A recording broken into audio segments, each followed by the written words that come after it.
the views of people are often far more reasonable than the politics we get. And that is, on the one hand, very encouraging and optimistic. On the other hand, it asks us, what do we need to do about our systems so that they can represent our people?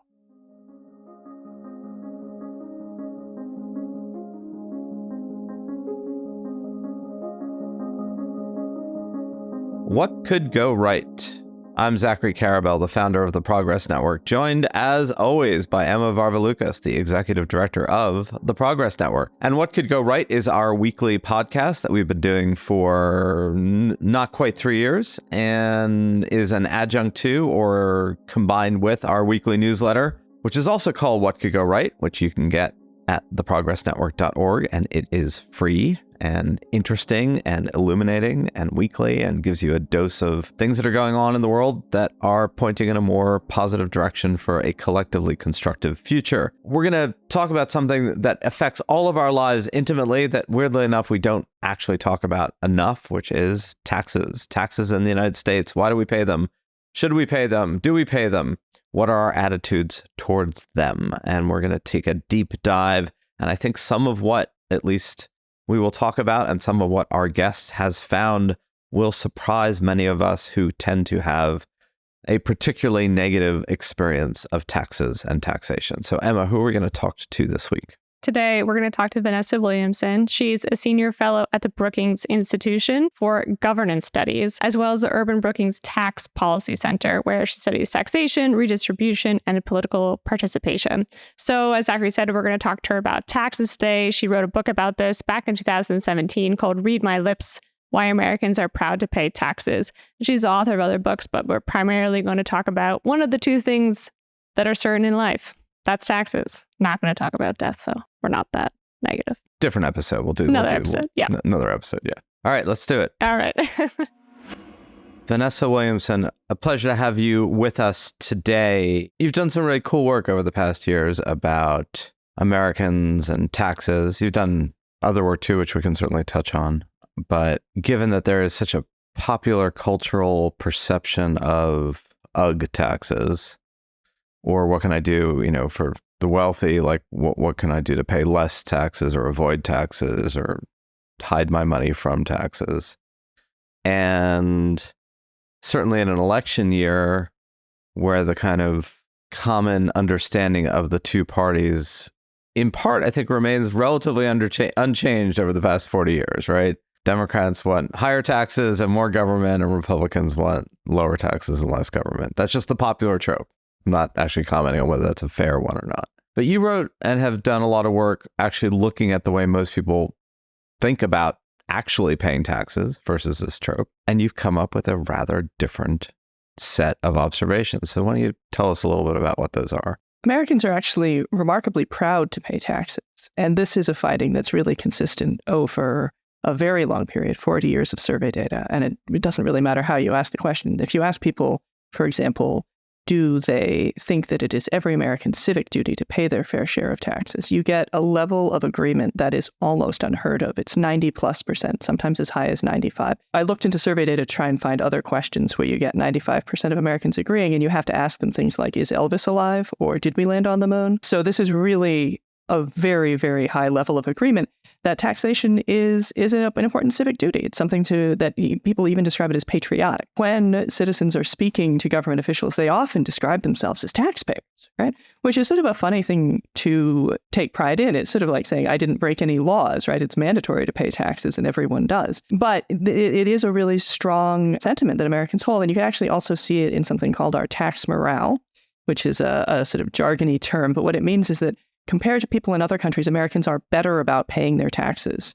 than other countries, right? We pay more of our taxes and more of it on time. We pay far more taxes than actually can be explained by the level of enforcement of our tax laws that exist. If you ask people what bothers them about taxes, again, survey after survey after survey will tell you the number one and number two concerns are that corporations and the wealthy aren't paying their share. Those always outscore by something like 3/5 of Americans pick those answers. Then something like 10% of Americans will say the amount that they pay. There's an enormous misconception currently about tax attitudes in this country. And I think that it stems from looking at our politics. But our politics do not represent the attitudes of most Americans. Does this enthusiasm coming from Americans to pay their taxes, is it because they have faith in what the country is doing, what the government is doing? And I ask that because I am recording here from Greece, where everyone knows it's a huge challenge to get people to pay their taxes. And I always make the assumption it's because people don't trust the government. They don't think that their money is being spent in good ways. So I'm wondering if we could do the reverse extrapolation for Americans, or is it coming from something else? So trust in government in the United States has declined significantly over many decades. It used to be that most Americans thought they could trust politicians to do what's right most of the time. That was true in the 60s. And it has sort of secularly declined since then. Compared to what Americans have in the past thought about the quality of their government, it is certainly lower. But by a comparative standard, looking at other countries, Americans have a lot of pride in their country and in the institutions of their government, the sort of version of the government you learn about in the, how a bill becomes a law, or, in your high school history class. People have a lot of pride in that. Most people, when asked, believe or feel like there's something unfair about the tax system whereby the wealthy and the corporations aren't paying their share. And maybe we could separate those two, because it's not like the tax rates or the way in which we calculate taxes for corporations and the wealthy are the same at all, even though they're lumped in kind of popular imagination as a generalizable, I'm paying too much, they're paying too little. That perception of the wealthy not paying their fair share, I mean, the wealthy as an aggregate, right? The top, I think 1% in the United States pay about 45% of all income taxes in the United States. I mean, it is a graduated tax system. Now, we could argue about whether or not billionaires proportionally are paying enough, but usually when people are talking about the wealthy, I mean, maybe I don't know, maybe, illuminate us about this. Are they talking about only the very, very, like the 1,000 people who have close to $1 billion or $1 billion, or are they is it like everybody above? So when Americans talk about the wealthy, it really depends, and it depends how you ask the question. But if you encourage people to think specifically about the extremely wealthy, the sort of billionaire level of wealth, there's a lot of concern there that folks in that bracket aren't paying their share. And that's backed by the data. So if you look at our tax code as a whole, it is marginally progressive. The income tax is quite progressive, but our state and local taxes tend not to be. So on net, if you think about all the taxes people pay, the system is marginally progressive across the range of incomes among people who for most audiences. So, people who don't make very much, people who are, like a doctor or something like that. It's a progressive tax. But at the very top, once you're talking about people who are making millions and billions, the amount of tax they pay is actually lower than people who have less money. That's a product of tax on capital is lower than the tax on income. If the money that you're living on is primarily a product of gains you've made on your money, then your tax rate is lower. If the money you live on, even if it's, a $10 million salary for the CEO of a bank or a Fortune 500, if that is primarily income, then it is a progressive system. Yeah. Is that fair? That's right. So if you think about, if we could be taxing wealth or we can be taxing work, right? And because we tax work more heavily than wealth, what that means in practice is that people who have to work for a living are paying at this higher rate. And it also means that people who have large stores of wealth, which, for example, is like a deeply racialized category of people, right? Like Black Americans have lower wealth than white Americans. So when we tax wealth less, we're also creating sort of racial inequities.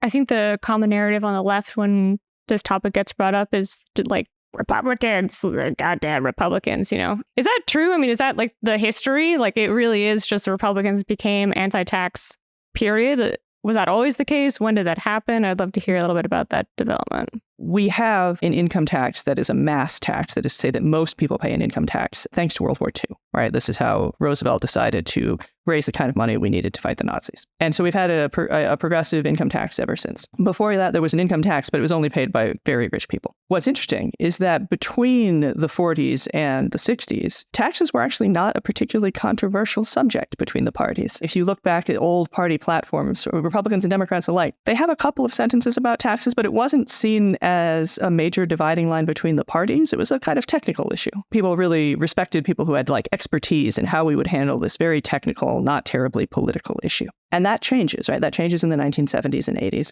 as Republicans, as you say, become very dedicated to an anti-tax perspective. And that becomes kind of one of the key mobilizers of Republicans and also one of the sort of key like rhetorical tropes of Republican Party politics. So maybe talk a little bit about the reason Americans, I think in general, are proud to pay taxes, because there's a kind of a generic recognition that we have this thing called the commons. I mean, even if there isn't a recognition of calling it the commons, there's this idea that there are shared goods that the market doesn't usually pay for, right? But do people actually think that way, or is it just kind of a more generalizable civic spirit? So I don't think people have a lot of the rhetoric that you're suggesting, but that doesn't mean they don't have a sense of those ideas. The kind of rhetoric of the commons is something that people don't hear very often, right? So when I ask people, I did interviews with folks about tax paying, and I asked them, what is tax paying like? Like, what activities is it similar to for you? The frequency with which they tell you helping their neighbors, and they'll tell you a really specific story. They'll be like, well,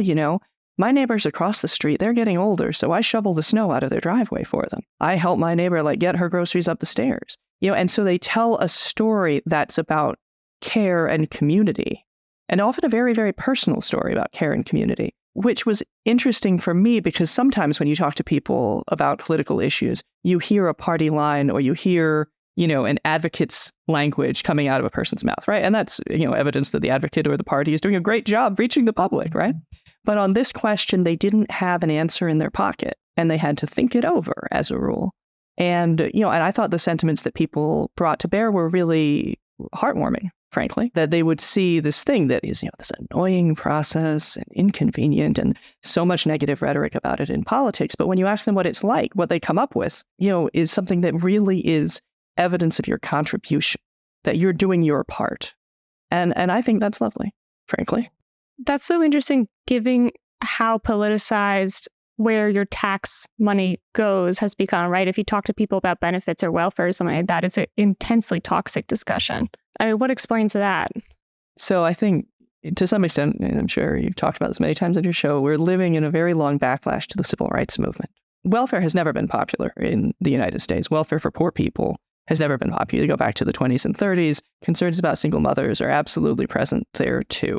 But all that kind of rhetoric, that kind of doubt about whether poor people are deserving is basically on steroids once racial resentment is activated, right? So once Black Americans have access to ballot across the South, once welfare programs do not discriminate, suddenly the rhetoric about those people, poor moms who have too many kids, those people, they're not the taxpayers, they're taking money from the taxpayers.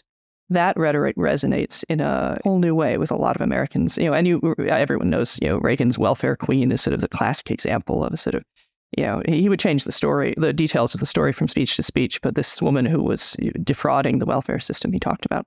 And he always compared it to the taxpayer, right? The hardworking taxpayer who was chipping in and doing their part. It is a toxin in our politics, and we haven't figured out how to get rid of it. Emma, if you were to ask a group of people in Athens what they felt about taxes, what do you think as a sort of anecdotal thing? Oh my God. She laughed before even answering the question. Traumatic. I mean, the austerity measures that were put in place, during and after the financial crisis were so intense that people felt, I think, betrayed by the government, betrayed by the EU. And nowadays, I think it's just a practical lack of ability to pay your taxes, which is why I can't remember if I've mentioned this live on the show before, but the Greek government will pay you to pay your taxes on time. There is a discount. I think I got 500 euros last year for paying my taxes on time. I don't think there's this sense of pride at all that Vanessa is talking about. In fact, there's the opposite sense of pride in avoiding your taxes. And then the vigilantes that go around making sure that people, it's called cutting you a receipt here, make sure they cut you a receipt so that they are reporting that they actually have income to the government, because many people just report that they don't have any income. But that's a source of pride, that you're cheating the government, because screw the government.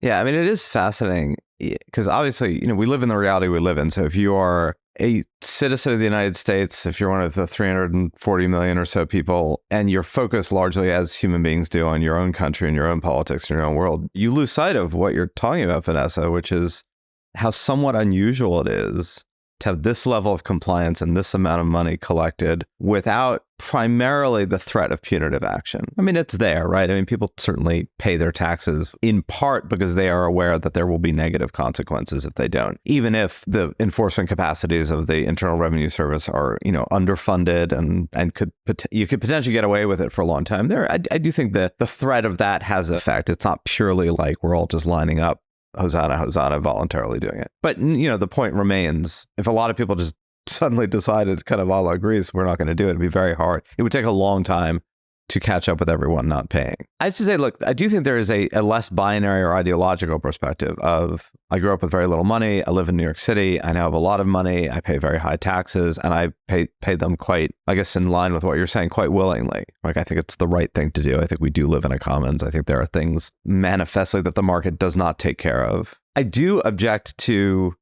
government inefficiency and incompetence at the level of wasting money that could be used productively. Doesn't mean that I think the market necessarily would. It just means there should be some expectation that that money, if collected, is then spent well. So that's number one. I think there's a legitimate feeling of like, I don't want to pay really high taxes if it's just going to be used badly. And honestly, and I felt this, on the other side of the equation too, where high taxes on people doing better start to feel that they are driven by punitive desires or to address some sort of generalizable feeling of injustice. I also sort of push back on that. Like, I don't think tax policy is the way to make a statement about general inequities and injustice as a kind of a marker. And I wonder what you feel about those when questions about taxation. So one of the most important things about taxes is that it gives you a stake, right? That feeling you have that you don't want that money to be wasted is one of the reasons that taxation encourages the development of representation. Right? Taxation without representation, a very classic thing in the United States, but it's true the world over. When people are taxed, what they develop is a desire to be able to have a say over where the money goes, right? And so, you've undoubtedly heard of countries that have what's called a resource curse, right? They have some sort of natural resource that makes them rich, but the country doesn't develop, right? They don't get, the economy is really limited. They tend to have a lot of poverty. And why is that? Well, it's actually the curse of low taxation, because the government can operate outside of accountability. But when the government has to come to you and tell you, like, these are your taxes, and no government can actually enforce the tax system completely, right? It is always reliant to some degree on voluntary compliance. Then you get to negotiate with the government itself. You get to negotiate with other people who are also paying about what qualifies as what government should do. And so it is incredibly important that there's that feeling that, well, I have a say now, that I have a right to say something about what this government's doing because I chipped in. There's an amazing old song. It's an Irving Berlin song. It was written during World War II. When people first had to pay income tax, most people first had to pay income taxes. People don't have calculators. They're rolling out an income tax. You're going to do it on paper. Millions and millions of Americans are going to have to pay. And by the way, we're trying to win a war, so they'd better get it right. But Irving Berlin writes this song, I paid my income tax today. I paid my income tax today. I never felt so proud before to be right there with millions more who paid their income tax today. I'm squared up with the USA. And it's this idea that they did their part. And so then, later in the song, the singer calls out the Treasury Secretary, Henry Morgenthau, and says, "Careful, Mr. Henry Jr., that's my dough. I paid my income tax today." It's a patriotic song. It's a piece of propaganda to try and get people to, understand that they had to get this check in the mail, as it were. It really, I think, touches on that idea that you're talking about, that when you live in a society where you're paying taxes to a government, it invests you. And that's really great. The alternatives are really bad. And this is something that I think people don't sometimes realize, but despots are quite bad at raising taxes. Representative governments are extremely good at it.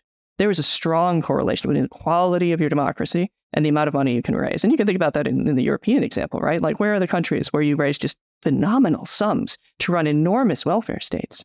It's places where the democracy runs really quite well. So that's the one thing. The other thing I'll say on the question of injustice, I think that one of the genuinely negative effects of the anti-tax politics of the era in which we live is that it has made it seem like, if you imagine like a legislator opening a toolbox full of policies and they look inside, and I swear to God, the only thing they see is taxes. Like, they have no other tools at their disposal. But the reality is, of course, the government is constantly involved in the economy in a million different ways.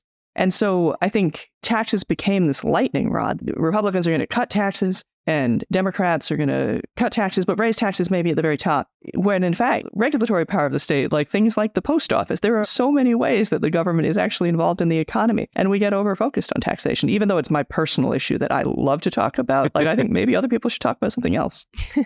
It's such a lightning rod that even the funding to the IRS is a lightning rod now. We've spoken a few times about levels of compliance in the US being higher than in other countries, but what are the actual levels of compliance in the United States? Like, how many people are shirking their taxes? And is it the wealthy that are doing it more often? That's what you often hear, right? That they've got fancy accountants and they've had to skirt around different laws and things like that. So there is a tax gap, is the technical term for this, and that refers to the amount of money the IRS believes it should have collected that has not come in on time. And it's something like 17%. It depends on the year. So that's the missing money. And you might think maybe that's, a lowball estimate because presumably the IRS doesn't know about all the money it's supposed to receive, but doesn't. Some of that is too well hidden, let's say.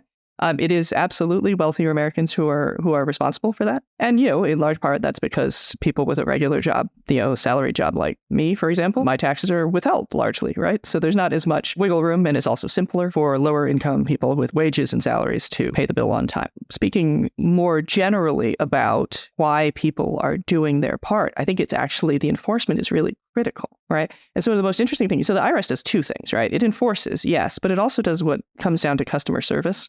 Right? They help you file your taxes, right? Do they? Do they? Well, but that's what they're trying to do this year. And there's a really interesting pilot running right now. I think something like 60,000 Americans have participated. You can use a thing that's like a TurboTax. It's a set of screens, right? But it's public. It's the IRS's website. And you can fill in your taxes on a free public service. And so one of the really interesting things to watch looking forward is whether that gets to grow, right, into something that any American can use, whether it becomes what's called pre-populated. That is to say that the IRS puts in the numbers that they have from your W-2s and all the paperwork they're receiving from your employers, puts those numbers in for you, along with your name and how many kids, they could do a lot of the work. And so if we could move to a system where like that, we could really massively reduce the amount of hassle that Americans face each year and also save people quite a lot of money. Although it was interesting to hear over the past couple of years some of the opposition to the IRS developing these tools, many of which just were odd lightning rods for other issues. There was a whole privacy concern, like, oh my God, the IRS, around this, which is somewhat ludicrous on the face of it because they have all this data anyway. So the privacy concerns made no sense, but it became a thing like, oh, I don't know if I want the IRS to pre-populate my form. You're like, well, it's not like they're pulling the data. They have the data. They're just filling out a form for you. So there was that issue, right?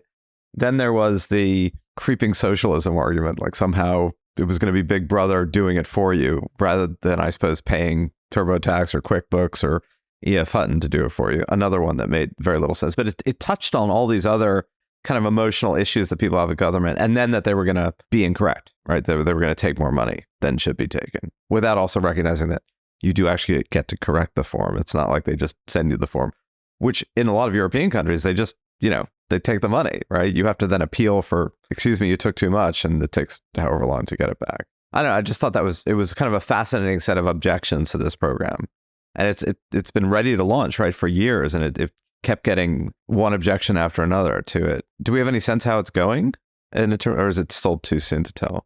Well, yes. So to begin with, the IRS has talked about doing this for literally decades, right? Obviously, with the sort of advancement to online filing, that made this process far more plausible, right? But they've been talking about it since even before most people would have had an internet connection. So yes, pre-populating forms is something that's been on people's minds forever. It seems sort of obvious, right? Why are you asking every individual to do something when you know the answer to the question that you're going to ask them, and you're just sort of inconveniencing people? Yeah, so they've been thinking about it forever. The evidence so far is that it's going remarkably well. They fill out the form and it seems to work. And the main complaint is, where has this been all this time? Like, why wasn't this here 20 years ago? What has been going on? Now that I know this could be done, I can't believe that they haven't done it earlier. It's very reasonable in a sense. So far, it seems to have been going very well. But the big test will have been the weekend before tax day, because that's when all the procrastinators out there are getting the job done. And so you might see a big spike. And I'm sure that at the IRS, they are stress testing the system as we speak to try and get that done.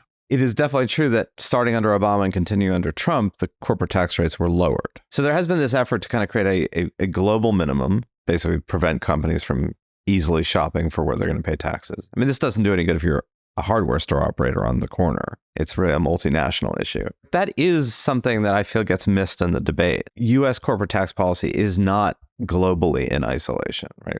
And that's where I feel like Americans still probably think too much of themselves, meaning think too much of their place in the firmament, that there is a world out there where business does, in fact, try to find the best deal. Do you have any idea how people resonate with that, if that's ever brought to the fore? So Americans are very angry if you ask them about the concept of offshoring, upset both about the offshoring of jobs and about the offshoring of taxes. These are both concerns that people have in their minds. This is a concern that extends to individual taxes as well, that, there's a sort of sense of, oh, is it worth it to even try and raise taxes on rich people? They'll just find a new loophole. Their lawyers are going to be better than the IRS's lawyers. They can pay infinite money for this and that sort of thing.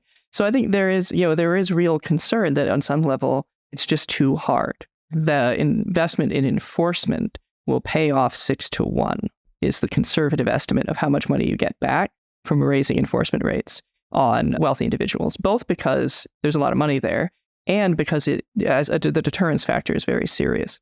Enforcement does, in fact, work. You can't do it for everyone all the time. We need to have a voluntarily compliant system. But I think people are concerned that the government isn't in a position to actually enforce the laws or could pass laws that would simply result in this kind of offshoring you're talking about. Yes. And then is the how we raise the enforcement rate question answered just by we need to fund the IRS? By and large, yes. They were operating with the number of employees that they had in the 50s. We were a much smaller country with a much simpler economy. And this is partly because Congress really pushed for greater audits of earned income tax credit recipients, which is the fundable tax credit that goes to low-income Americans. So they pushed for greater concerns about fraud in that area. And so what happened was the IRS was auditing poor people the same way they were auditing millionaires, because it's easy to audit the poor, right? You send them a letter and they don't have a lawyer. Again, that had really racially disparate impacts, right? The thing that raising enforcement funds can do is mean that they can hire the kind of talent that they need to enforce the tax code for people who have lawyers, for people who have accountants. It has real equity implications that sometimes get lost, right? This is about ensuring that the government isn't just a government that applies, penalties to the poor, but in fact it obliges the rich to follow the law as well. Yeah, it's weird because it doesn't sound like a sexy political topic, but it kind of is a really sexy political topic. When you think about it. Look, you're speaking to the choir here on how interesting taxes are. I have a question that's completely unrelated to taxes, so we're going to whiplash us a little bit toward the end of the conversation. Hopefully people don't mind. You had some really interesting new research out about climate migration and about the millions of people that will likely have to migrate due to climate change, which brings to mind for me a lot of climate apocalypse images. But the interesting thing about the research was that it was oddly uplifting, pulling on the history of the Great Migration and some of the surprising knock-on effects from that. So I was just wondering if you could just tell us a little bit about that. It's really hard to hit the right tone when you're talking about climate, right? Because the situation we're facing is obviously dire. That's indisputable for many, many people. The coming years will be very difficult. And one of the things that that's going to result in is that people are going to move, right? Move from places that are too hot, move from places that don't have the kind of rain they used to have, move from places that are getting too much rain, move from places that are flooding or hurricanes, all these things, right? You can imagine that we're going to see really substantial migration within the United States. So a question I've been asking myself is, well, what do we know about really substantial migration within the United States? I spent some time thinking about the Great Migration, right? This is the movement of millions of African Americans out of the South, the Jim Crow South, and into the North and the West, primarily, often in the big cities, right? And it's an enormous population shift, right? Millions and millions of people. And it happens relatively quickly over, a few decades. And the consequences of that are enormous. Now, there are consequences that are deeply troubling that continue to plague our politics today, right? The white flight, the war on crime, redlining. There are a whole set of things that, are the kind of policies that I could imagine, coming into play again. But the other thing the Great Migration did was allow for the civil rights movement to occur. For a moment, let's step back. Let's imagine it's 1925, and you believe in racial justice.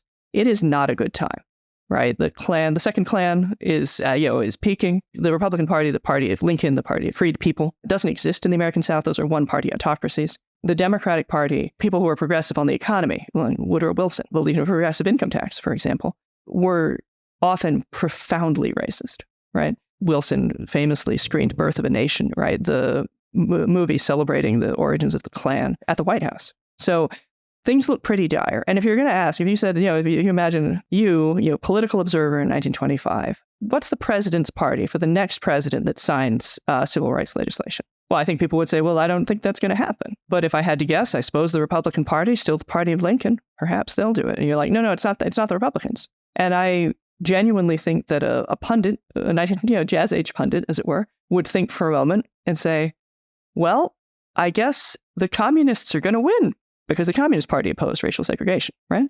They're like, well, it seems unlikely we're going to have a communist president. But if you ask me, it's not the Republicans who are going to do voting rights. Well, I guess there's only one other choice. But the reality is the Democrats, as we all know, of course, the Democrats desegregate the military under Truman. The Democrats, Johnson signed civil rights and voting rights laws, and first black president, a Democrat. How does that happen? How does the Democratic Party, the party of Jim Crow, the party of Woodrow Wilson, right? How does that party, the Solid South, how does that party become the party of civil rights? It's because Black Americans moved to the cities in the North, and two things happened. Black Americans recognized that they had political power there and started to exercise it. And Democrats who were used to losing in the North in places like Pennsylvania, they weren't all racial liberals, but they recognized that there were voters there that they could appeal to. What you start to see is large swaths of Black Americans who had traditionally voted Republican. Turning Lincoln's portrait to the wall is one of the ways it was described at the time, right? These were dedicated Republican voters. But they started voting for the Democrats because they saw in the New Deal something that was going to help working people. Black Americans surely were. And there was movement in the industrial union movement, unlike the previous union movements have been extremely committed to segregation, to exclusion of Black Americans. The industrial union movement looked at these factories that were 25% Black and recognized that if they wanted to win, they were going to have to be multiracial. And so through the union movement, through city politics, the Democratic Party is converted on what was, at least in the South, the most fundamental plank of their politics, right? They moved from the party of segregation, the party of Jim Crow, to the party of civil rights.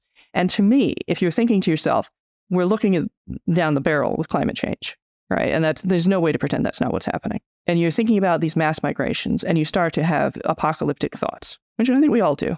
You could think to yourself that we don't know what migration can cause, but it can cause genuinely amazing progress. I love that. It's so unexpected. It is, right? I think it's a story that deserves to be told. The people who are involved in it are, sort of amazing, underappreciated Americans. And also because I think that it can be so easy to give up. And that's not actually an option.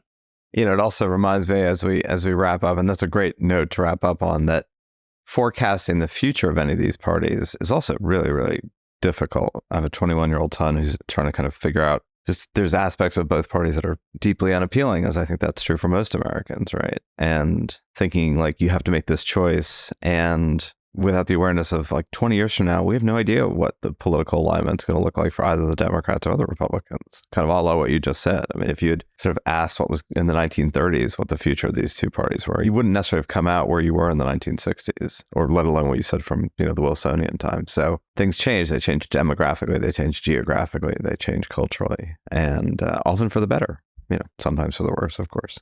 Anyway, I want to thank you for your observations, comments, work. This is one of these hiding in plain sight issues, is vastly important to understand the American polity. And I think what a lot of your work does is indicate what so many of us continue to pound the table about, that there's these huge swaths of kind of citizen consensus in the United States with this overlay of just intense, bitter, tribal, antinomian partisanship that we focus entirely on. And we forget the degree to which there's this very historically odd and globally still unusual consensus about a whole series of things in the United States.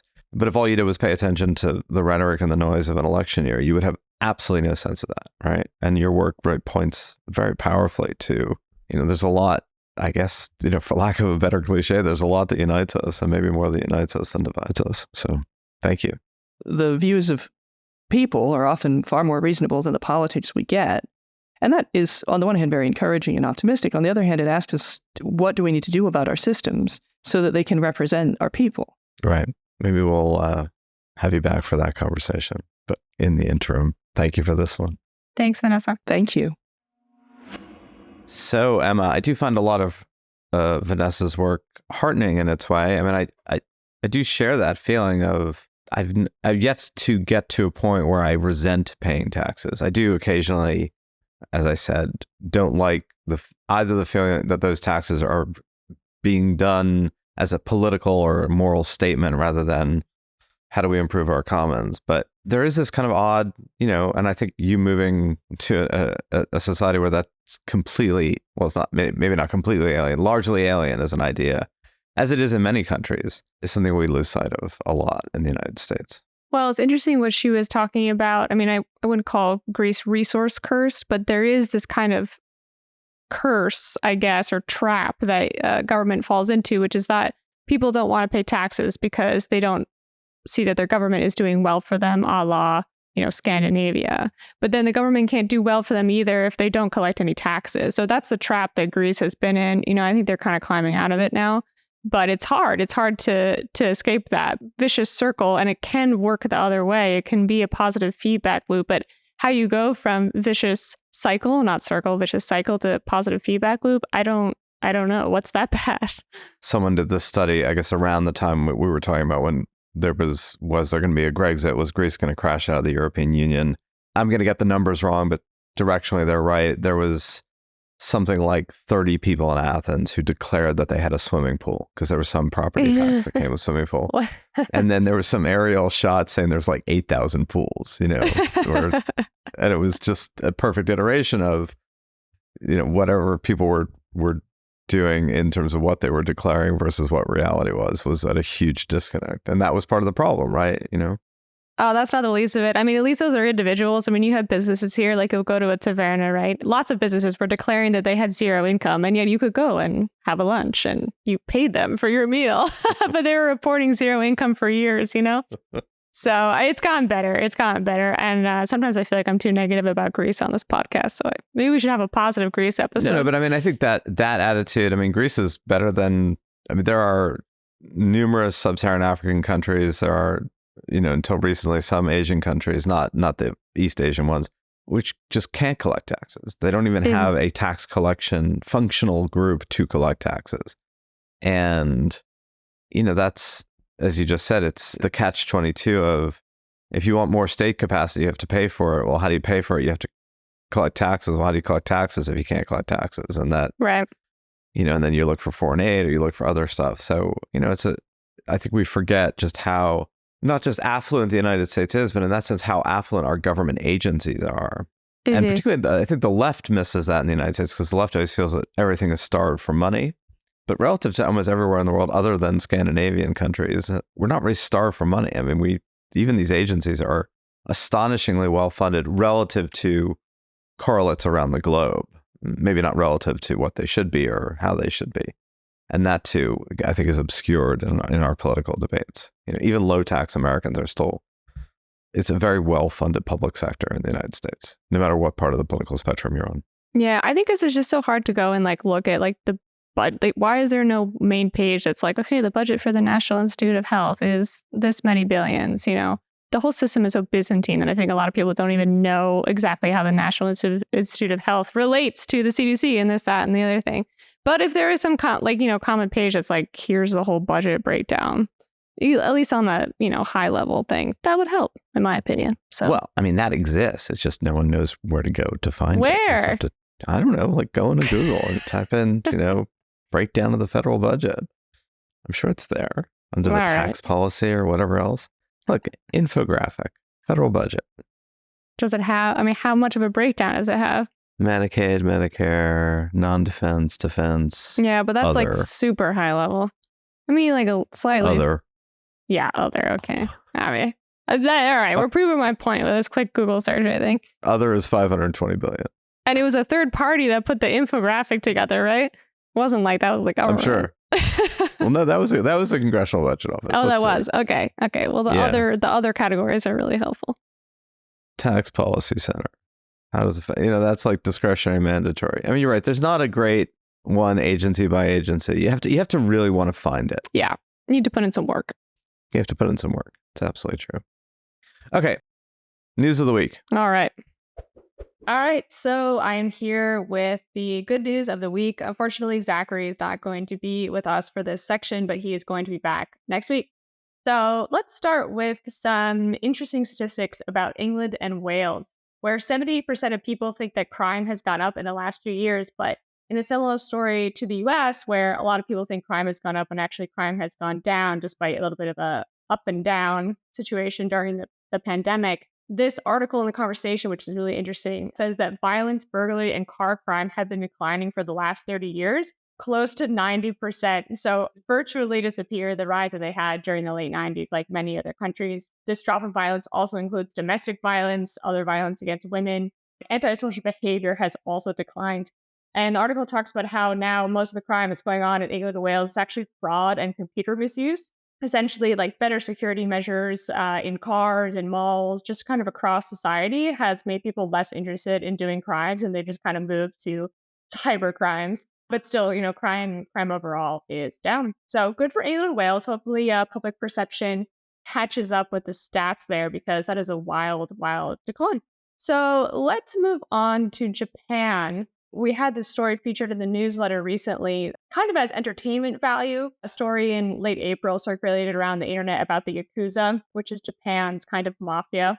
If you've seen Tokyo Vice or any of the classic Yakuza movies, these Japanese gangsters that have suits, a chain, dark sunglasses, tattoos everywhere. Sometimes they cut off parts of their finger either as an initiation ritual or punishment. So those guys, if you have any conception in your head, they had a high-ranking member of one of the Yakuza gangs arrested for stealing something. But what he was stealing was Pokemon cards.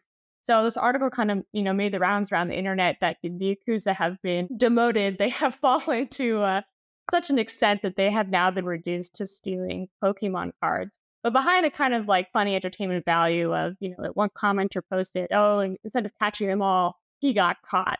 Behind that is actually a very interesting story about how the Japanese government actually had this tough on crime approach that really worked for organized crime in Japan.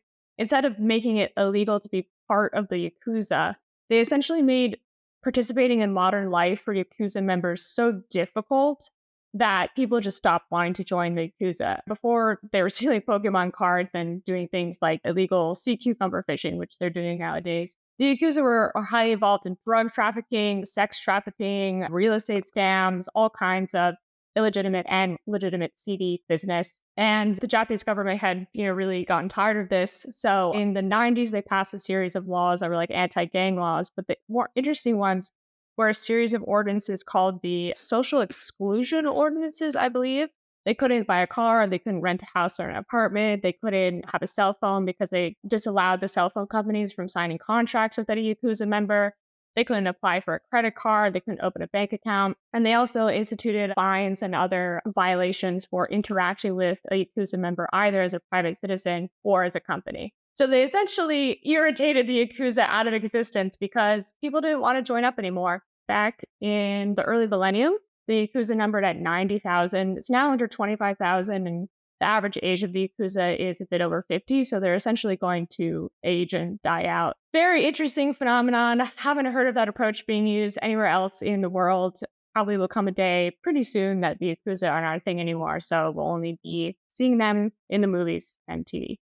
So, moving onward from crime, Hannah Ritchie from Our World in Data, and if you aren't familiar with the website Our World in Data, it's a really fantastic place to go check out stats from literally the entire world. She's a researcher there. She has a great new post about the world has probably passed peak pollution. So this is really a trend that's being carried by rich countries. Pollution in lower and middle income countries is still increasing. But the process by which countries industrialize, get richer, pollute everything, and then figure out how to drop their pollution is something that's already been figured out by richer countries. That means that lower and middle income countries are going to go through that process a lot faster. And so we think that we've reached our zenith and we're only going to come down from here.